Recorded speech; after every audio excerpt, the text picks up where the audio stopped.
Bonjour, bienvenue dans cette vidéo consacrée au métamodèle du langage. Alors on va voir le premier type de filtre, qui est l'omission.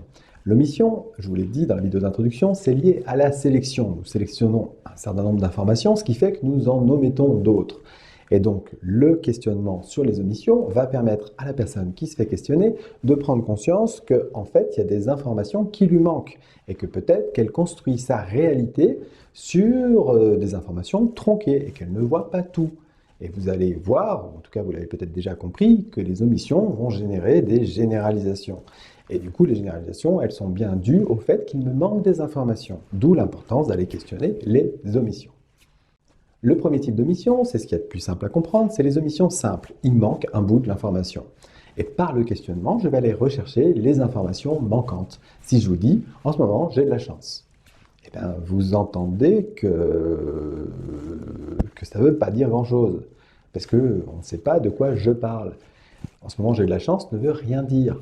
Et si je ne questionne pas, eh bien, je vais coller mon propre modèle du monde à cette affirmation, et je vais me dire, pour moi, la chance, c'est au niveau professionnel, donc la personne, elle a de la chance professionnellement. Ben non, pas du tout. Ça se trouve, la personne, elle a de la chance dans sa vie perso, ça se trouve, la personne, elle a de la chance parce qu'elle vient de traverser la route, elle a manqué de se faire écraser, elle s'en est bien tirée, ça se trouve, elle a de la chance parce qu'elle a gagné au loto. En fait, on ne sait pas.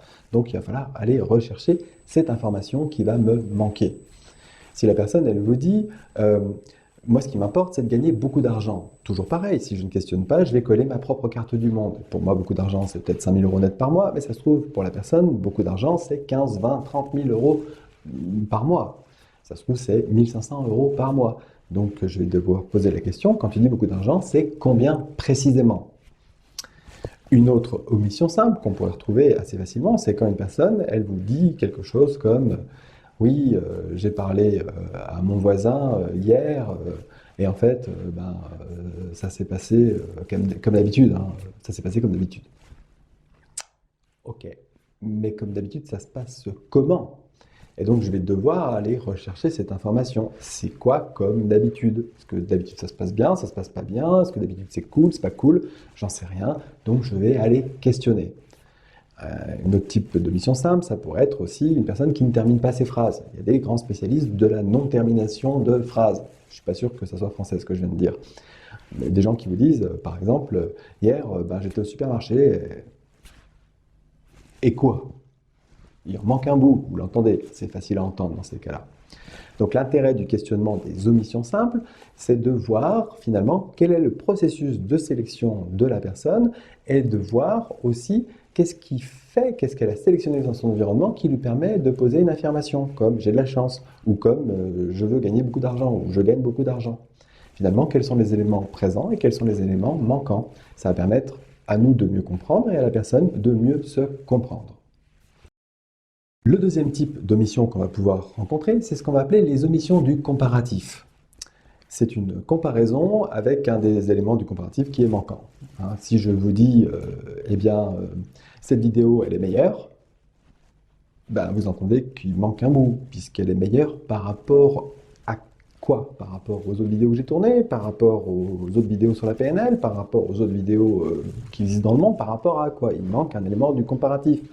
Si je dis, Josiane, c'est vraiment la meilleure de toutes.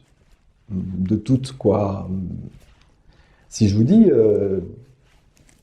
Gudule, c'est vraiment la pire. Et oui, mais c'est la pire, quoi, en prénom, parce que Gudule, c'est pas simple, mais c'est la pire personne du monde, c'est la pire stagiaire, c'est la pire quoi? On ne sait pas. Donc, il manque un élément du comparatif. Je vais aller rechercher l'autre élément de la comparaison. Toujours pareil, pour savoir de quoi est-ce que je parle.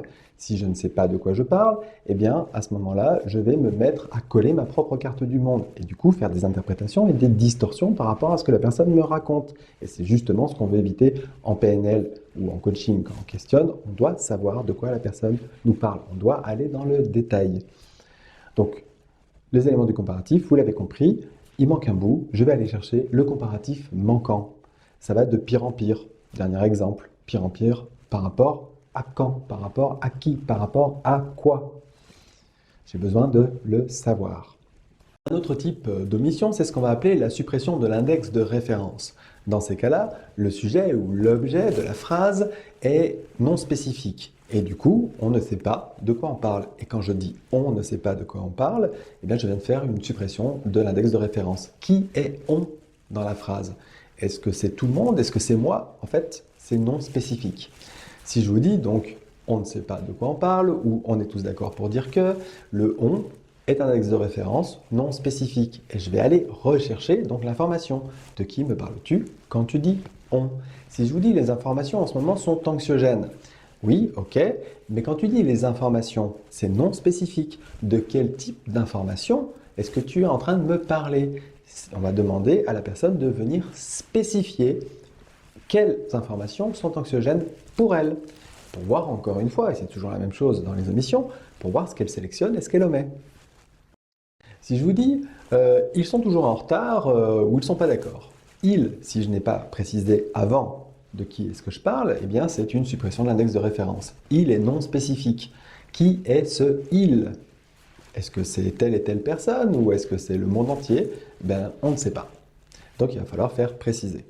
Une autre suppression qu'on peut entendre fréquemment, encore vous l'avez entendu, on peut entendre fréquemment, suppression de l'index de référence, quand je dis on, c'est vous et moi en l'occurrence, c'est l'utilisation des termes truc et machin à la place d'un nom bien précis.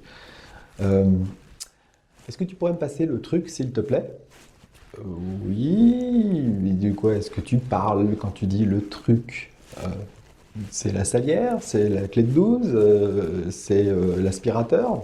C'est quoi le truc? Bah, le machin là, tu vois bien là. Non, je vois pas en l'occurrence. Donc pareil, on va devoir faire spécifier ce que la personne elle met derrière ces termes de truc et machin. Ça aussi, c'est dit ah, ça peut être aussi une suppression de l'index de référence. En ce moment, bah, je pense qu'à ça. Et quand tu dis ça, de quoi tu parles? Tu parles de tarte aux fraises, tu parles de voiture, tu parles de, je sais pas, de PNL, de quoi tu parles? Ça, c'est aussi une suppression de l'index de référence. Donc vous voyez, dans ces cas-là, un élément spécifique est remplacé par un élément générique. Et donc je vais devoir retrouver la spécificité de l'élément générique. C'est assez simple à comprendre. Dernier type d'omission, c'est ce qu'on va appeler les verbes non spécifiques. Ce sont des verbes qui n'ont pas de base sensorielle bien définie. Ce sont des verbes qui sont utilisés pour parler d'une perception, mais qui n'est pas nécessairement tangible.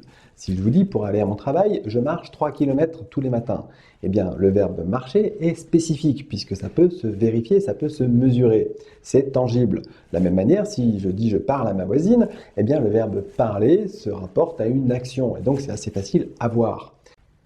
Mais si je vous dis quand je parle à ma voisine, je suis bouleversé, eh bien bouleversé n'est pas spécifique pour le coup, puisque derrière bouleversé, il y a une perception qui est invérifiable, intangible vue de l'extérieur, ou en tout cas qui peut se voir par rapport au non-verbal, mais on ne peut pas ressentir ce que la personne elle ressent par rapport à ce terme de bouleversé, puisque bouleversé peut signifier tout et son contraire. Ça peut être par exemple, je suis bouleversé parce que quand je lui parle, je me sens dévasté de l'intérieur, et ça me bouleverse, c'est horrible ce qu'elle me raconte, mais même c'est pas possible d'avoir une vie pareille.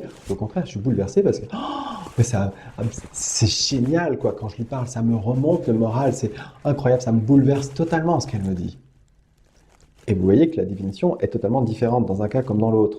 Je prends le verbe aimer, c'est pareil. Si je vous dis j'aime Gertrude, eh ben oui, ok, mais tu l'aimes comment Gertrude? Ça ne signifie rien puisque ça, derrière ce terme aimer, il y a une perception qui ne m'est pas accessible pour moi vue de l'extérieur. Donc je vais aller devoir rechercher ce que la personne, elle met derrière ce terme aimer. Puisqu'on peut aimer une personne comme un frère, comme un ami, comme un amoureux, une amoureuse. On peut l'aimer aussi avec une sauce au vin, pourquoi pas si on s'appelle Hannibal Lecter.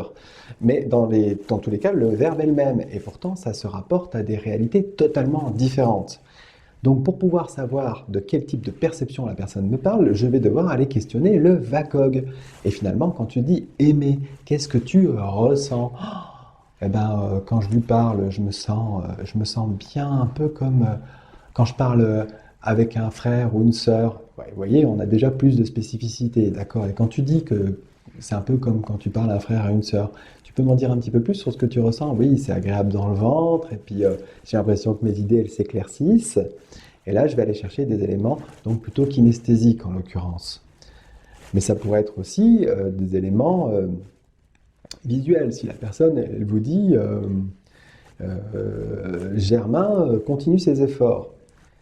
Ok, qu'est-ce que tu vois qui te fait dire que Germain continue ses efforts? Ben, je vois que ses rapports sont de plus en plus précis, par exemple. Qu'est-ce que tu entends qui te fait dire que Germain continue ses efforts? Eh bien, quand il parle, ça devient de plus en plus clair, de plus en plus fluide. Vous voyez, ce sont des éléments de VACOG qui ne sont pas de l'ordre de la kinesthésie, qui sont de l'ordre du visuel ou de l'auditif. Mais ça pourrait être de l'olfactif, pourquoi pas? Ben, je sens qu'il continue ses efforts parce que je sens bien que le matin, il sent le savon. Et ça, c'est plutôt cool. Parce que Germain, bon bref.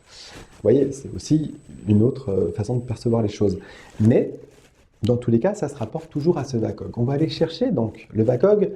Alors, je ne vous l'ai pas forcément dit dans la vidéo sur le métaprogramme concernant les VACOG. En fait, je ne me souviens plus réellement ce que j'ai dit dans cette vidéo, mais le VACOG, ça se réfère à quelque chose de tangible pour la personne.